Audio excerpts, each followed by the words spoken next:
ವಿಕ್ರಮ ಆದಿತ್ಯ ಅಂತಾಗಿ ಹೋದ ರಾಜ್ಯ. ವಿಕ್ರಮನ ಆಸ್ಥಾನಕ್ಕೆ ಒಬ್ಬ ಬ್ರಾಹ್ಮಣ ಬಂದ. ಬಡು ಬ್ರಾಹ್ಮಣ, ತಿನ್ನಕ್ಕೇನೂ ಇಲ್ಲ, ಬಡತನ ಬಾಳ ಇದೆ, ಏನಾದ್ರೂ ಸಹಾಯ ಮಾಡ್ಬೇಕಂತ ವಿಕ್ರಮ ರಾಜನ ಆಸ್ಥಾನಕ್ಕೆ ಬಂದಾಗ ವಿಕ್ರಮ ರಾಜ ಆಸ್ಥಾನದೊಳಗ ಒಂದು ಸಭೆಯೊಳಗೆ ಕುಳಿತಿರ್ತಕ್ಕಂಥ ಸಮಯದಲ್ಲಿ ದಾನವನ್ನ ಮತ್ತು ಸ್ನಾನ ಮಾಡೋದು ಯಾರು ನೋಡಬಾರ್ದತ್ತ, ದಾನ ಮಾಡೋದು ಯಾರು ನೋಡಬಾರ್ದತ್ತ. ಒಂದು ಮಾತು, ಈ ದಾನ ಮಾಡೋದು ಯಾರಿಗೂ ಕಾಣಿಸಬಾರದು ಅಂತ ಉದ್ದೇಶದಿಂದ ವಿಕ್ರಮ ರಾಜ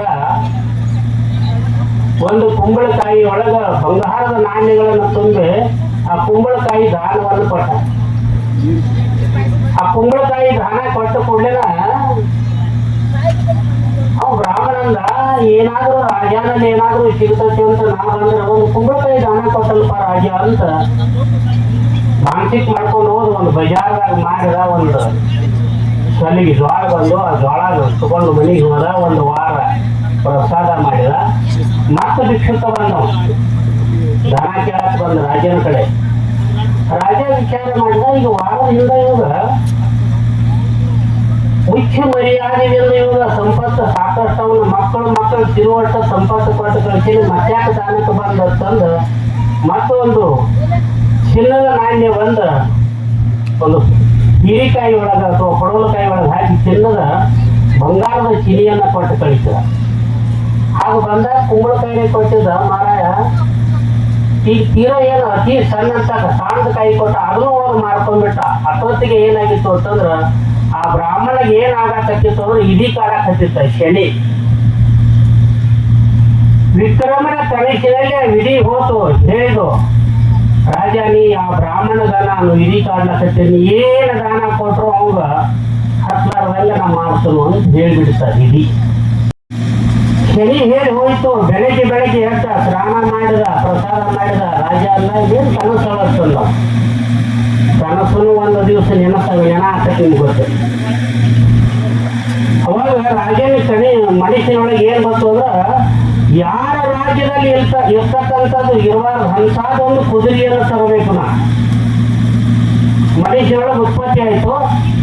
ಈ ಪಂಢರಪುರ ಅಂತ ಒಂದು ದೊಡ್ಡ ಸಂತಿ, ಕುದುರೆ ಸಂತಿ ನಡೀತಾ ಇತ್ತು. ಅಲ್ಲಿ ಹೋಗೋದ್ರೊಳಗ ಆ ಕುದುರೆ ಸಂತಿ ಒಳಗ ಅದ್ಭುತವಾದಂತದ್ದು ಒಂದು ಕುದುರೆ, ಎಲ್ಲ ಕುದುರೆಗಳಕ್ಕಿಂತ ಮೇಲೆತ್ತು, ಬಹಳ ಸುಂದರ, ನೋಡ್ಲಕ್ ಹೈಟು. ಕುದುರೆ ಹೋದ್ರೆ ಇದನ್ನ ಒಯ್ಬೇಕು ನಮ್ಮ ರಾಜ್ಯಕ್ಕೆ ಅಂತ ವಿಚಾರ ಮಾಡಿದ. ಹೋಗಿ ಕುದುರೆ ಮಾಲಕನ ಕೇಳಿ ನಾವು ರಾಜ ಏನಿದ್ರಿ ಕಿಮ್ಮತ್ತ, ಹಚ್ಚಿ ಹೊಡಿಬೇಕಲ್ಲ, ನೋಡ್ಬೇಕಲ್ಲ ಕುದುರೆ ಹೆಂಗೈತೆ ಅಂತಂದವು. ಬೇಕಾದಂಗೆ ಹೊಡ್ಕೊಂಡು ತಗೊಂಡ್ಬರ್ರಿ, ಹಿಂದಾಗಡೆ ವ್ಯಾಪಾರ ಮಾಡೋದು ಅಂದು. ಅದು ಕುದುರೆಯಾಗಿರ್ಲಿಲ್ಲ, ಅದು ಚೆಡಿನ ಕುದುರೆಯಾಗಿ ಬಂದಿರ್ತದೆ.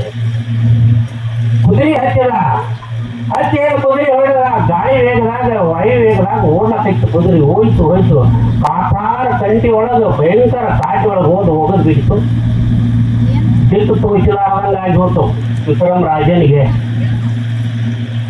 ಕಂಟಿ ಕಮರಿ ಗುಡ್ಡ ಗಾಡ ಎಲ್ಲ ದಾಟ್ಕೋತ ಬಂದ ಗ್ರಾಮಕ್ಕೆ ಬಂದ. ಆ ಗ್ರಾಮದೊಳಗೆ ಒಬ್ಬ ಶನಿವಾರ ಅಂಗಡಿಯವ, ನಾವು ಪತ್ತಾರು ಅಂತ ಕರಿತೀವಿ. ಶನಿವಾರನ ಅಂಗಡಿ ಹೇಗೆ 16 ವರ್ಷ ಆದ್ರೂ ಒಂದು ದಿವಸ ವ್ಯಾಪಾರ ಆಗಿರ್ಲಿಲ್ಲ ಅಲ್ಲಿ. ಆ ಅಂಗಡಿ ಬಾಗಿಲು ಮುಂದೆ ಬಂದ ಕುತ್ತಾಗ ವ್ಯಾಪಾರ ಹಿಂಗ ಜರಿ ಜೋರ ಶುರು ಆಯ್ತು. ಅಂಗಡಿ ಮಾಲಕ್ ಹೇಳ್ತಾನ, ಈ ಮನುಷ್ಯನ ಕಾಲ್ಗುಣ ಭಾಳ ಚಲೋ ಆಯ್ತು. ಏನ್ ನಮ್ಮ ಮನೆಗೆ ಸುದ್ದಿ ಬಂದ್ರಿ, ನಮ್ಮ ಮನೆ ಏರ್ಲಾಕ್ ಶುರು ಮಾಡಿ ತೋರಿಸ್ತಾರಲ್ಲ ಈಗ. ಹಂಗ ಮನುಷ್ಯ ವಿಕ್ರಮ ರಾಜ ಬಂದೇನು ಕೂತ ಎಲ್ಲ ಅರಿವಿ ಮೈಯ ಎಲ್ಲ ಹರ್ಕೊಂಡಿದ್ದ. ವ್ಯಾಪಾರ ಬಹಳ ಚಲೋ ಆತಿ, ಈ ಮನುಷ್ಯ ಬಹಳ ಚಲೋ ಅದಾನ. ಇವನಿಗೆ ನನ್ನ ಮಗಳನ್ನ ಕೊಟ್ಟು ಮದುವೆ ಮಾಡ್ಬೇಕು, ನಾವು ಬಹಳ ಅಗರ್ಭ ಶ್ರೀಮಂತರಾಗ್ತೀವಿ ಅಂತ ತಿಳಿಯಾಗ ಗೊತ್ತು. ಆ ಮನುಷ್ಯನ ಒಳಗೆ ಕರ್ಕೊಂಡ್ರು. ವಯಸ್ಸಿಗೆ ಬಂದಂತ ಮಗಳಿದ್ಲು. ತಂಗಿ, ಇವನನ್ನ ನಿನ್ನ ಕೊಟ್ಟ ಮದುವೆಯನ್ನು ಮಾಡತ್ತು ಅಂತ ಹೇಳಿದ. ಅವಾಗ ಮಲ್ಕೊಳತ್ತ ಅವ್ರಿಗೆ ಅರ್ಥ ಆಗ್ತದೆ. ಒಂದೇ ರೂಮ. ಆ ಹೆಣ್ಮಗಳು ಮಲ್ಕೊಂಡು ಹೊಟ್ಟಾಗ ಟಾಗಿನ ಒಣ ತೆಗೆದು ಹಾಕಿದ್ಲು ಊಟಕ್ಕೆ. ಪುತಳಿ ಸಾರ, ಎಗ್ ಸಾರ ಏನೋ ಹೆಸರು ಇರ್ತಾವಲ್ಲ ಹಾಕಿದ್ಲು. ಎಲ್ಲರೂ ಮಲ್ಕೊಂಡ್ರು. ವಿಕ್ರಮ ರಾಜನಿಗೆ ಹೆಸರು ಆಯ್ತು. ಎದ್ದು ಕೂತ ಗೋಡಿ ಮೇಲೆ ತೆಗೆದಂತ ಹಂಸ ಪಕ್ಷಿ ಆ ಚಿತ್ರ ಆ ಊಟಕ್ಕೆ ಹಾಕಿರ್ತಕ್ಕಂಥ ಬಂಗಾರದ ಪುತ್ಳಿ ಸರ ನುಂಗ್ಲಾಕತ್ತಿತ್ತು. ಅವಾಗ ರಾಜ ಅಂದ, ಇಲ್ಲಿ ಬಂದತಿ ಶನಿ ನನ್ನ ಕಾಡ್ಲಾಕ ಅಂತ ವಿಚಾರ ಮಾಡಿದವು. ಬೆಳಗ್ಗೆ ಎದ್ದು ನೋಡ್ತಾರ, ಬಂಗಾರದ ಪುತ್ಳಿ ಸರಾನು ಇಲ್ಲ, ಸಾರು ಇಲ್ಲ, ಟಿಕ್ಕಿ ಸರಾನು ಇಲ್ಲ. ಯಪ್ಪ ಇವು ಭಾಳ ಚಲೋ ಅಂತ ಹೇಳ್ತಿದ್ದಿ, ಇವು ಭಾಳ ದೊಡ್ಡ ಸುಡಗಾನು. ಬೆಳಗ್ಗೆ ಹೇಳೋದ್ರಾಗ ನನ್ನ ಆಭರಣಗಳಿಲ್ಲ ಅದು ತಂದು ಕೊಡೇನ, ಎಲ್ಲಿಟ್ಟದಿ ಹೇಳು, ಯಾರು ತಗೊಂಡಾರ ಹೇಳು, ಕೇಳಿದ್ರು ಹೇಳಲಿಲ್ಲ, ನೋಡೇನಿ ಹೇಳಂಗಿಲ್ಲ ನಾವು. ಯಾಕೆ ಹೇಳಂಗಿಲ್ಲ ಅಂತಂದ್ರ ನಾ ಹೇಳಿದ್ರೆ ನೀವು ನಂಬಂಗಿಲ್ಲ, ಅದಕ್ಕೆ ನಾ ಹೇಳೋದಿಲ್ಲ ಅಂತಂದ್ರೆ ಏನ್ ಹೇಳಿದ್ರು ಕೇಳಿಲ್ಲ. ಕಡಿಕೆ ಅವ್ನು ಏನ್ ಮಾಡಿತ್ತು ಅಂದ್ರೆ ಕೈಕಾಲ ಕಡಿಸ್ತದ. ಕೈಕಾಲ ಕಡಿಸಿ ಹಾಳು ಬಾಳಿ ಒಳಗೆ ಹೋಗಿತ್ತು. ಅವಾಗ ಈ ಗಾಳಿಗೆ ಸಮಾಜದ ಹೆಣ್ಣು ಮಗಳನ್ನ ಈ ಪಂಚಮಿ ಸಂಧಿಗೆ ತಂದಿ ತಾವು ಕರ್ಕೊಂಡ ಹೊಂಟಿದ್ದ. ಊರು ದಾಟಿದ್ರು. ಊರು ದಾಟಿ ಬಳದ ಹೆಣ್ಣು ಮಗಳಿಗೆ ಕೇಳ್ತಾ ಇದ್ದಪ್ಪ, ನೀರಡಿಕೆ ಭಾಳ ಆಗೈತಿ, ಸ್ವಲ್ಪ ನೀರದಾವ ನೋಡಿ ಬಾವಿ ಒಳಗ ಅಂತ ಕೇಳ್ತಾವ. ಆ ಬಾವಿ ಒಳಗೆ ಹನಿಗೆ ಹಾಕೋದ್ರಾಗ ಈ ಏನ್ ವಿಕ್ರಮ ರಾಜನ ಕೈಕಾಲ ಕಡಿಸಿ ತಳಗ ಭಾಳ ಬಾವಿ ಒಳಗೆ ಹೋಗದಿದ್ರು. ಅಲ್ಲಿ ಹೋಗೋದ್ರಾಗ ನಾ ನೋಡ್ತಾನ ನೀರಿಲ್ಲ ತಂಗಿಲಿ ಒಬ್ಬ ಅವನು ನೆಳ್ಯಾಕೋತ ಬಿದ್ದಾನು ತಂದು ಕೊಡಿ ಹೋಗಿ ನೋಡಿದ್ರು. ಯಪ್ಪ ಇವ್ ರಾಜ ನಮ್ಮ ಊರ್ ರಾಜ ಇವ, ಅವ್ನು ಭಾಳ ಶನಿ ಕಾಡ್ಲಾಕತ್ತೈತಿ, ಇವನನ್ನ ನಮ್ಮ ಊರಿಗೆ ಕರ್ಕೊಂಡು ಹೋಗೋನು ಅಂತಂದಾಕಿ ಮಗಳು. ಅವಾಗ ಕೈಚೀಲೆಲ್ಲ ತಾನು ತಗೊಂಡು ಅಪ್ಪನ ಹೆಡಿಕಿನ ಮೇಲೆ ವಿಕ್ರಮ ರಾಜನ ಕೈಕಾಲ ಕಡಿಸಿರ್ತಕ್ಕಂಥ ರಾಜನನ್ನು ಹೊತ್ಕೊಂಡು ತಮ್ಮ ಊರಿಗೆ ಹೋದ್ರು. ಆ ವಿಕ್ರಮ ರಾಜ ಏನ್ ಹೇಳ್ತಾನೋ, ನಾ ಪುಕಟ ಊಟ ಮಾಡಂಗಿಲ್ಲ, ಏನಾದ್ರೂ ಒಂದು ಕಾಯಕ ಮಾಡಿ ಊಟ ಮಾಡೋ ಒಂದು ಪದ್ಧತಿ ಐತಿ. ನನಗೇನಾದ್ರೂ ಕಾಯಕ ಕೊಟ್ಟ ಮಾತ್ರ ನಾ ಊಟ ಮಾಡ್ಕೊಂಡು ಇಲ್ಲ ಅಂತ ಎತ್ತ ಹೊಡಿದ ಗಾನ ಕಾಯಕ ಶುರುವಾಯಿತು. ವಿಕ್ರಮ ರಾಜ ಗಾನ ಹೊಡಿಲಾಕ ಶುರು ಮಾಡಿದ.